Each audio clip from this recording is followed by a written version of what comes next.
Baik, bismillahirrahmanirrahim. Assalamualaikum warahmatullahi wabarakatuh.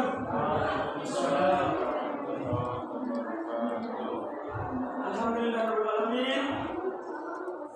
Bersyukur kita haturkan kehadirat Allah yang Maha Kuasa yang telah memberikan kesehatan sehingga kita dapat melaksanakan sosialisasi tentang budaya positif. Ini budaya positif.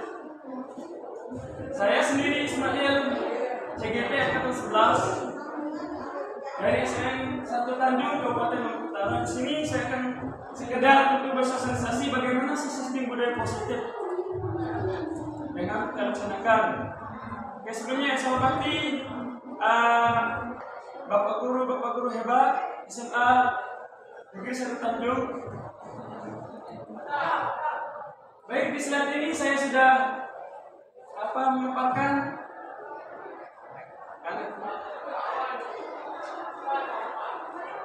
naik lagi.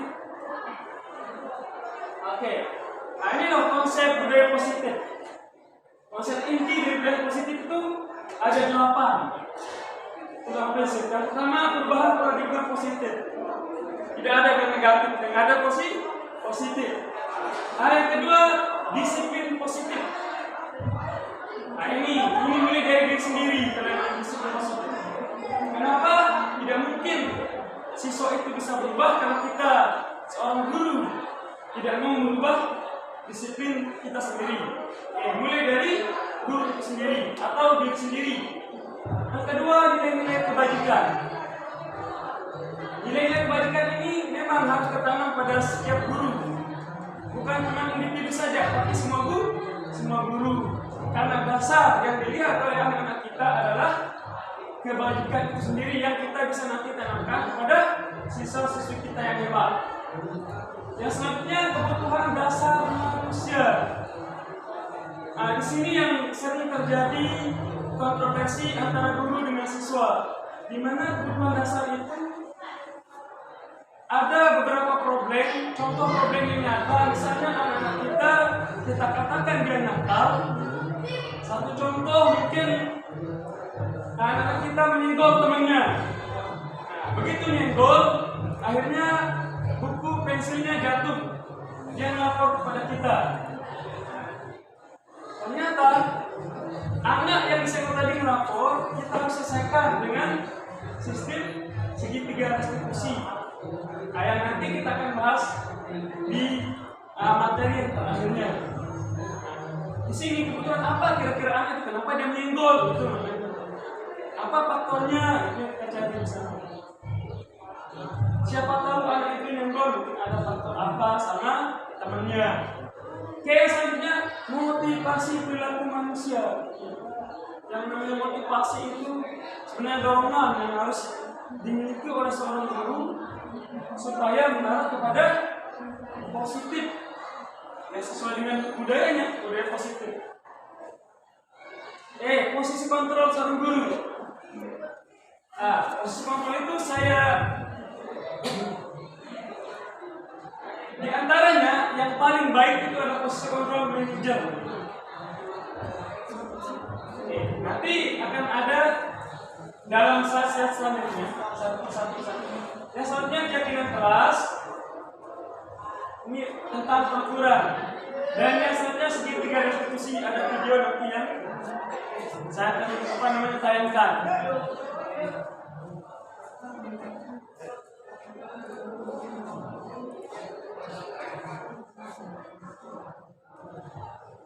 Nah ini yang pertama tadi paradigma.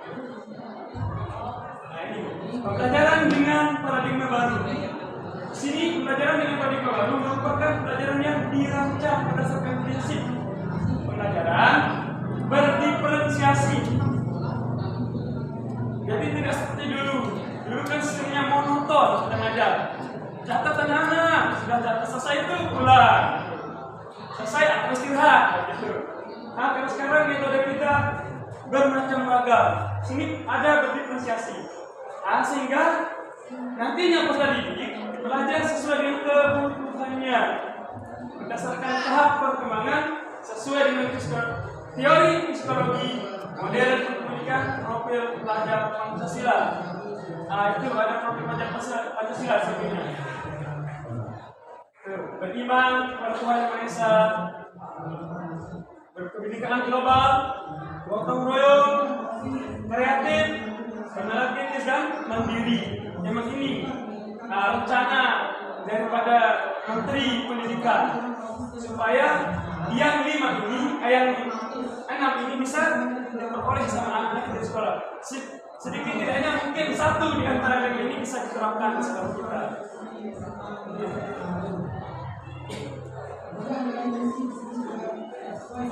Ini miskonsepsi yang sering terjadi antara guru dengan siswa. Di sini ada ilustrasi guru mengontrol murid, ini sistem kontrol. Nah, di antara gambar-gambar ini, kira-kira gambar yang mana yang paling baik cara gurunya untuk menyelesaikan masalah yang ada di sekolah?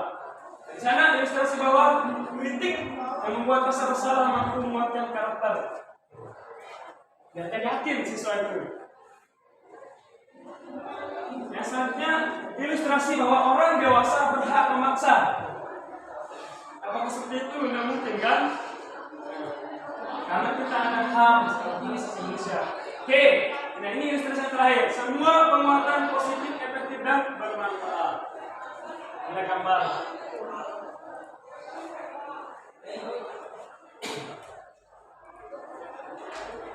Nah ini yang perlu kita pahami sama-sama. Merubah paradigma stimulus respon ke pendekatan teori kontrol.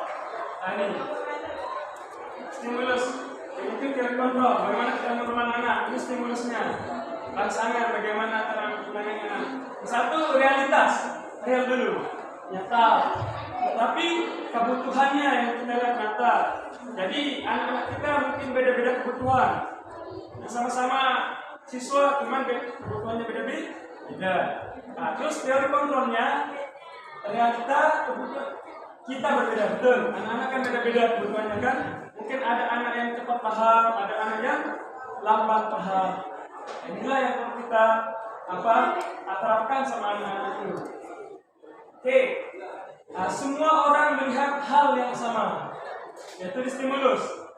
Namanya stimulus kan. Nah, setiap orang memiliki gambaran berbeda. Setiap orang pasti beda. Mungkin sama. Oke.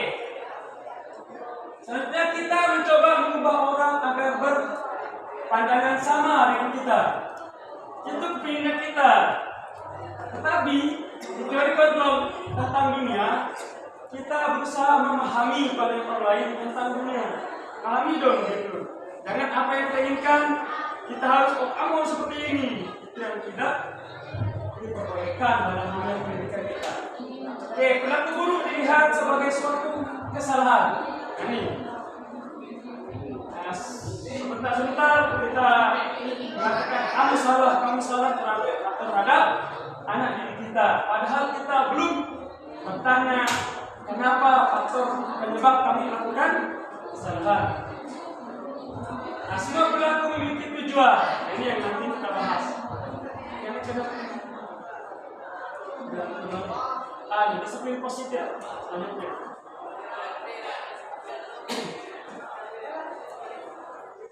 Nah, yang tadi Pak, disiplin positif. Nah, di sini ada disiplin ya. Disiplin berasal dari kata disiplina, yaitu yang artinya belajar. Nah, belajar. Ternyata apa mungkin disiplin menurut kita itu kayak masukkan baju itu aja. Padahal arti sebenarnya disiplin itu belajar. Guru belajar, siswa belajar. Nah, inilah ya kolaborasi antara guru dengan siswa untuk memecahkan masalah. Oke, sebenarnya disiplin itu merupakan salah satu cara menerapkan disiplin yang bertujuan untuk menumbuhkan kesadaran. Ini yang dimau sama pemerintah kita. Menumbuhkan kesadaran, bukan karena paksaan. Nah, sebagai pendidik, tujuan kita adalah menciptakan peserta didik yang memiliki disiplin diri, belajar diri, belajar dari hal-hal yang kecil, sekolah, tidak telat masuk. Next, nilai-nilai kebajikan. Satu, profil pejabat sering contoh ya, beriman, bertakwa kepada Tuhan yang Maha Esa. Tadi sebenarnya ini. Dan terhadap dunia. Nah, ini karakter, ini susah sekali. Dan tidak mungkin seperti membalikkan tangan atau membalik sebuah kertas dan langsung selesai, langsung bisa. Gotong royong, ini harus menunjukkan kesadaran dalam kita. Mandiri, bernilai kritis dan kreatif. Selanjutnya ada 5 hias program atau TYT, itu toleransi, rasa hormat, integritas, mandiri, menghargai. Ini yang perlu kita tanamkan sama anak-anak kita, menghargai. Karena di sekolah kita ini sekolah yang kalau dilihat dari latar belakangnya ada agama Islam, ada agama Buddha, ada agama Hindu. Intinya berkebinekaan. 9 pilar karakter Indonesia. 1, cinta Tuhan dan segenap ciptaannya. Kemandirian dan tanggung jawab, kejujuran atau amanah, hormat dan santun, dermawan. Inilah yang 9 pilar. Yang harus sebenarnya ini harus kita miliki oleh setiap guru. Oke.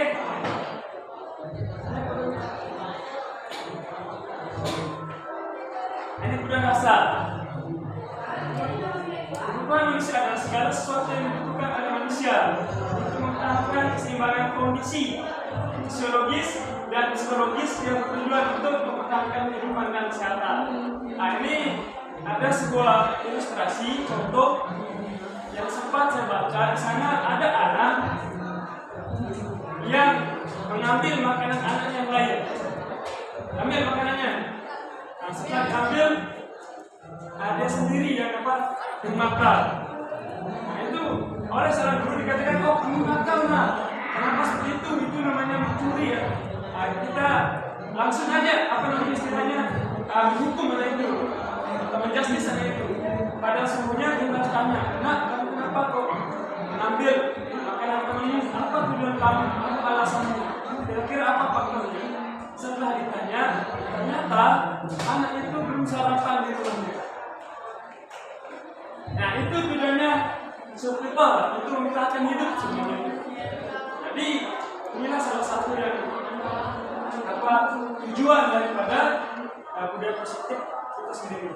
Oke, next. 5 kebutuhan dasar manusia ini. Ini memang semua manusia seperti ini. 1, bertahan hidup seperti itu tadi. 2, penguasaan. Anak-anak terkadang saya yang pintar, saya bisa menguasai apapun. 2, kasih sayang. Semua ini saya lihat dan rasa diterima. Nah, ini yang perlu kita, biasanya anak-anak yang nakal itu kita jarang memperhatikan. Cuman kita belajar perhatikan. Dan ternyata mereka juga rasa diterima itu ingin. Kenapa saya kok tidak bisa perhatikan? Kita kurang memperhatikan anak-anak kita yang nakal. Kesenangan. Ya wajarlah gitu. Manusiawi kan. Kalau senang itu tidak ada manusia yang susah aja. Yang ketiga, kebebasan. Bebas.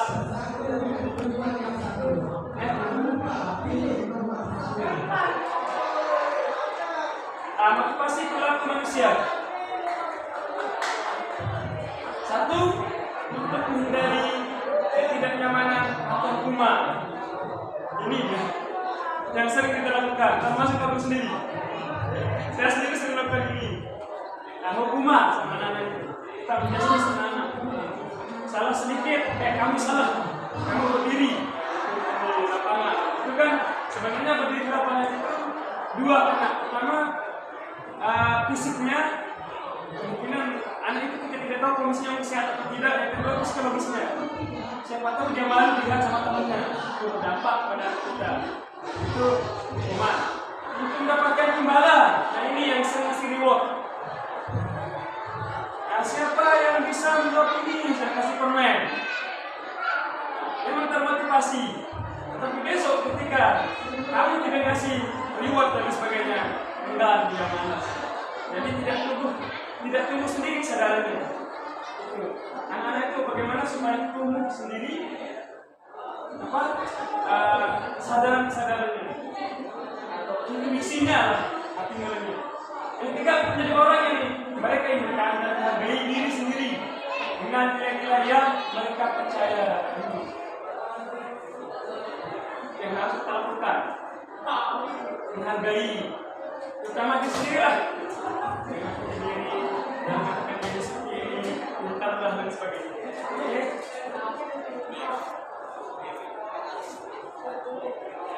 Ini konsep disiplin. Dengan identitas gagal, dengan gagal. Hukuman, menyakitkan, tidak nyaman, tidak nyaman. Murid takut kenapa? Ini nih, ayo saya siapkan, yang tidak bisa. Nah, ada sifat takut. Memaksa, memang itu sifat paksaan. Murid menyembunyikan kesalahan. Betul. Kesalahan karena takut sama hukuman. Murid menjadi rendah diri. Rendah dirinya bukan karena kesadaran bukan, karena ada hukuman yang kita kasih. Ya, selanjutnya penghargaan. Nah, ingat ini yang identitas gagal. Kalau kita menggunakan yang dua ini, gagal kita sebagai pendidik. Tidak efektif. Merusak hubungan, atau sifat diri ada. Nanti temannya, saya tidak dapat ini berdasarkan jawab. Saya ini dapat ya, wah tidak dapat itu. Ada sifat diri. Mematikan kreativitas. Betul aja yang dapat. Bagaimana dengan kita? Mereka nanti yang kurang itu lebih mendukung dengan sistem ranking. Ini ranking 1, 2, 3 merampas hak menghargai dirinya. Anak-anak itu kalau seperti itu yang berpintar biasanya agak merasa mundur lah, agak merasa risih gitu. Karena dia tahu saya kurang, ini yang sudah pintar dari dasarnya gitu. Ada resensi mereka.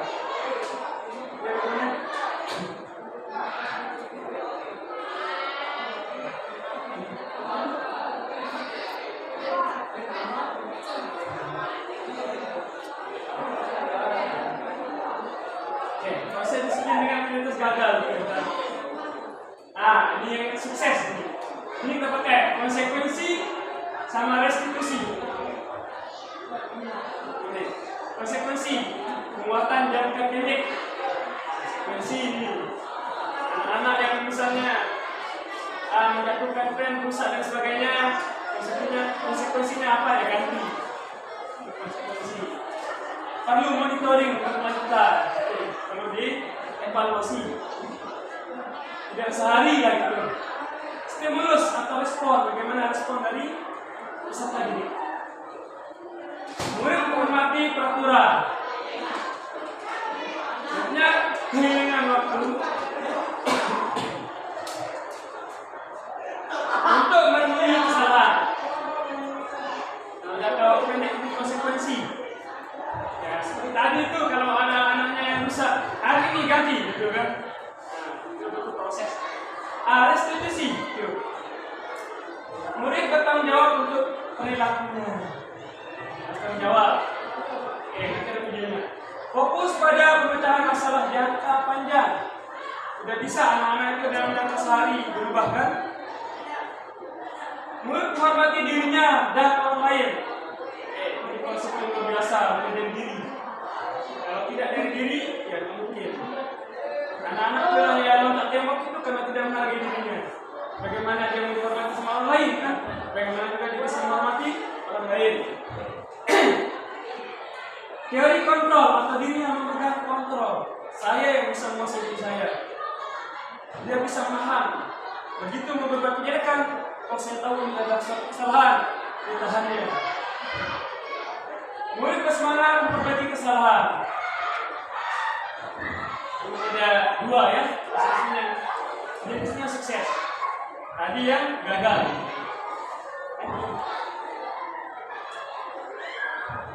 Konsep disiplin pendekatan restitusi. Nah, sebuah cara menanamkan disiplin positif pada murid. Pengertian restitusi, proses menciptakan kondisi bagi murid untuk memperbaiki kesalahan mereka sehingga mereka bisa kembali pada kelompok mereka dengan karakter yang lebih baik untuk murid dosen.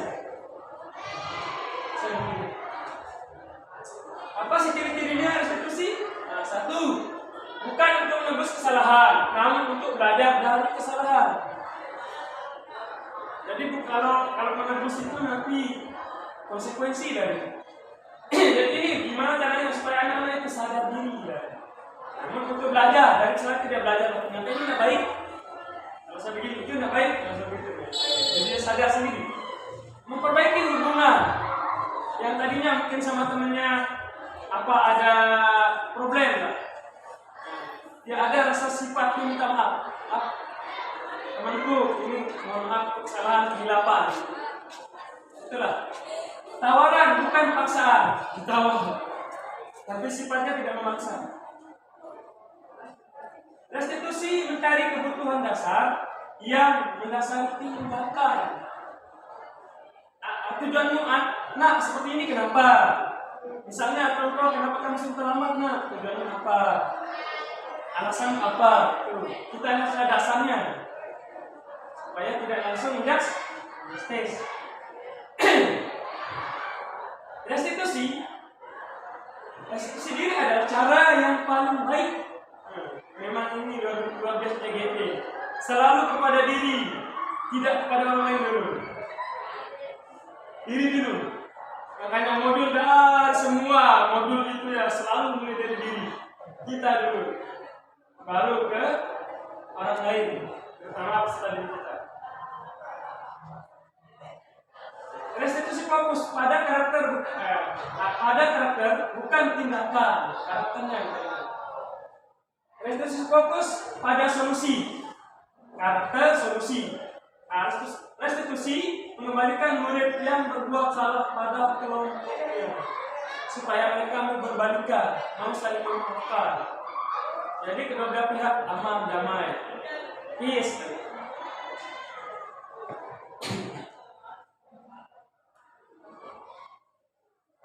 Ini perbedaannya. Contoh kasus, siswa sering tidak mengerjakan PR. Hukuman, konsekuensi ada 3. Restitusi. Guru menghukum siswa tersebut hormat bendera selama 10 menit. Guru marah dan murid takut. Nah, ini yang hukuman. Guru memberikan konsekuensi untuk mengerjakan PR-nya saat istirahat atau dikerjakan sebanyak 3 kali lipat. Nah, guru tegas dan siswa menghormati peraturan. Konsekuensi karena mereka melanggar kan, nah ada tulisannya, ada peraturan tertulisnya. Kalau restitusi, guru menanyakan keyakinan kelas. Ini tempat bedanya. Keyakinan kelas atau dirinya dan membantu siswa menyelesaikan masalahnya. Kita yang bantu anak-anak menyelesaikan masalah. Jadi kita tahu akar permasalahan dulu. Guru terbuka dan siswa menghormati dirinya dan orang lain.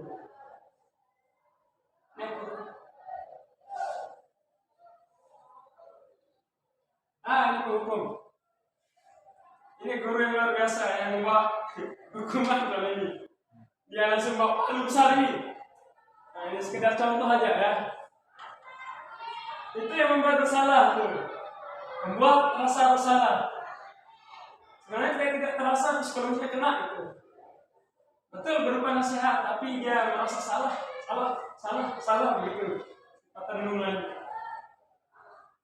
Itu sebagai teman. Ya, kalau kita sebagai teman kita harus tahu posisi kita.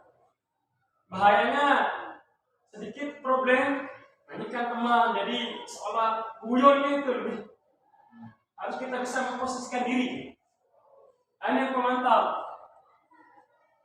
Jadi sebagai teman itu juga perhatikan. minus macam. Jadi intinya kasih sayang saja. Pemantau, observasi. Nah, yang paling bagusnya di sini adalah yang manajer. Ini manajer. Yang terakhir, apa maksudnya itu? Kalau yang manajer itu kita cari akar solusinya, masalahnya. Kita tanya, seperti nanti ada video itu. Nah, kita tanya, kamu nak, kenapa begitu Pak Guru ini yang masuk, kamu tidak mau masuk? Apa alasanmu? Nah, jadi kita tanya akar, misal dia bilang, kalau Pak Guru ini suka menghukum, berarti sifat takutnya muncul sama guru itu sendiri. Jadi dia kurang akrab jadi sama guru itu. Padahal kita harus mendekati anak itu. Kita harus pantau semuanya. Makanya di sini ada proses diferensiasi. Jadi sengaja. Oke, contoh penerapan 5 posisi kontrol. Tadi nah, penghukum, patuhi aturan sekolah, ini kan hukum. Lalu berdiri di depan barisan. Memantau, kamu sudah melanggar. Apa peraturan dan konsekuensinya? Yang memantau. Pembuat rasa bersalah. Nah, berapa kali guru harus memberitahu kamu, nak? Guru kecewa sama kamu. Dan dia akan merasa bersalah gitu. Ngomongnya seperti itu. Dan kita kan sebagai seorang guru kan harus bisa memposisikan diri. Teman, ayolah yang tertib, buat guru bangga. Nah itu penghukum sebagai teman, tapi sebenarnya penghukum itu. Nah, kali ini tidak apa-apa kamu salah. Kali ini tidak apa-apa. Tapi kalau terulang terus menerus, bukan kali ini aja kejadiannya. Yang manajer, apa kamu tahu kesalahanmu? Nah ini. Makanya di video itu nanti kan pada saya tayangkan seperti ini. Kira-kira bagaimana kamu akan memperbaiki kesalahan ini? Tidak ada hukuman di situ. Jadi anak-anak itu sadar sendiri. Oke.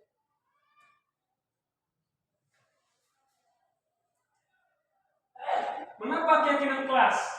Mengapa tidak peraturan kelas saja? Ini jadi pertanyaan. Misalnya keyakinan kelas. Nah, mengapa kita memiliki peraturan tentang menggunakan helm pada saat mengendarai kendaraan roda 2 atau motor? Ya, kenapa kita harus pakai helm? Ya, identiknya dengan menjaga keselamatan. Ya, menjaga keselamatan. Mengapa kita memiliki peraturan tentang penggunaan masker dan mencuci tangan setiap saat?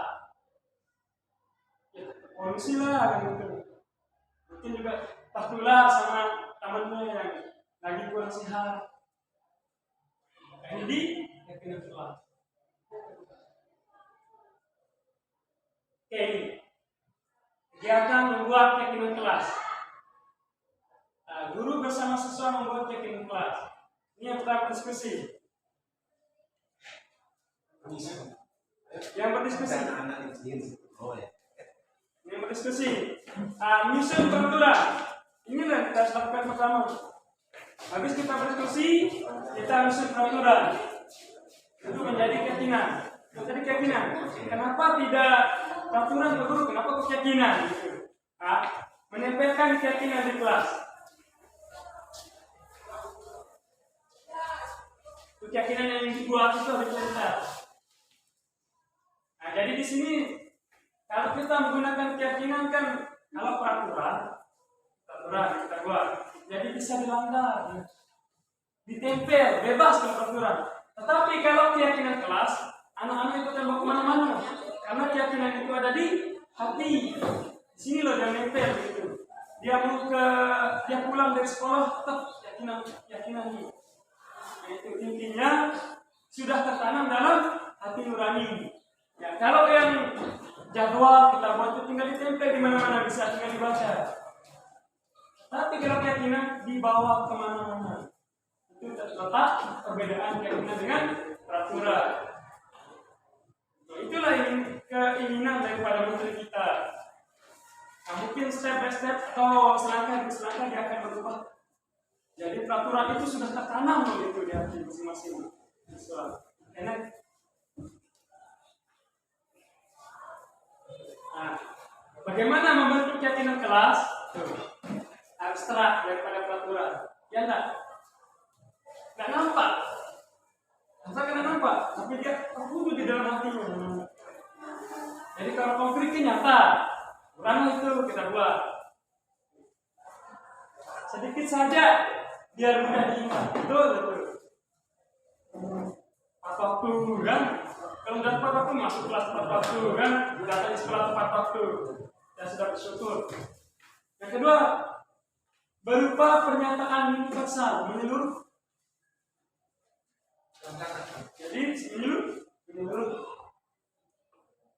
Oke, selanjutnya dapat diterapkan di kelas. Ya, yang namanya juga keyakinan ya diterapkan di semua lini sebenarnya. Bukan cuma di kelas saja, jadi juga bisa. Bersedia meninjau kembali keyakinan kelas dari waktu ke waktu. Tujuannya supaya siswa tahu di sini letak salah, di sini letak benar. Dibuat dalam bentuk positif, ingat jangan negatif. Anak-anak boleh pulang, misalnya pulangnya jam 1, boleh pulang jam 10, itu beda. Nah, ini bentuknya positif, nah, sesuai dengan keyakinan yang dibuat dalam kelas sendiri. Semua warga kelas hendaknya ikut berkontribusi dalam pembuatan keyakinan kelas. Ini sebenarnya awal kita ngajar. Di awal-awal kita ngajar, kita buat ini kan, itu sebagai salah satu bentuk keyakinan yang kita buat sama dari kita. Ini segitiga. Menstabilkan identitas pertama. Seperti menanyakan kabar. Kamu tahu kenapa perlu panggil kan tadi udah ada. Nah kira-kira apa? Tidak. Nah tadi kita kasih tahu keterangannya seperti ini. Kamu begini. Dikasih tahu sama guru bersangkutan. Yang kedua, validasi tindakan yang salah. Semua perilaku memiliki alasan. Apa alasan minat? Kan gitu. Nah, menanyakan keyakinan. Ini yang keyakinan yang dibuat tadi itu. Keyakinan apa yang kita sudah buat sepakati sama anak-anak. Inilah isi dari segitiga restitusi. Oke. Di sini contoh punya segitiga restitusi. Kasus pertama menggunakan segitiga restitusi.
Untuk tahu kenapa kami panggil ke sini?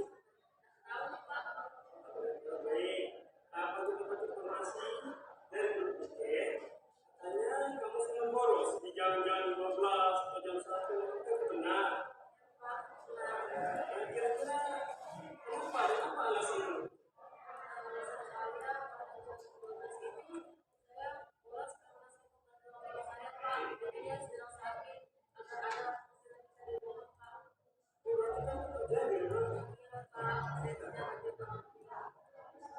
Ya, berarti kamu tidak pernah minta izinnya sama grup tiketnya waktu mau pulang. Saya pernah Pak, udah izin sekali, cuman nggak dikasih Pak. Jadi saya langsung pulang aja dari situ. Kira-kira berapa kali kamu bolos? Saya bolos 3 kali Pak. Apa kamu tahu itu sesuatu yang tidak baik? Ya Pak, saya tahu sebenarnya. Kira apa yang bisa lakukan sekarang? Saya berjanji tidak akan bolos lagi Pak. Dan saya akan minta maaf kepada guru Pak. Saya tidak akan mengulanginya lagi. Kira-kira kapan kamu ingin berubah? Ini Pak. Aktivitas apa kira-kira yang kamu langgar? Hari Pak. Jadi, nanti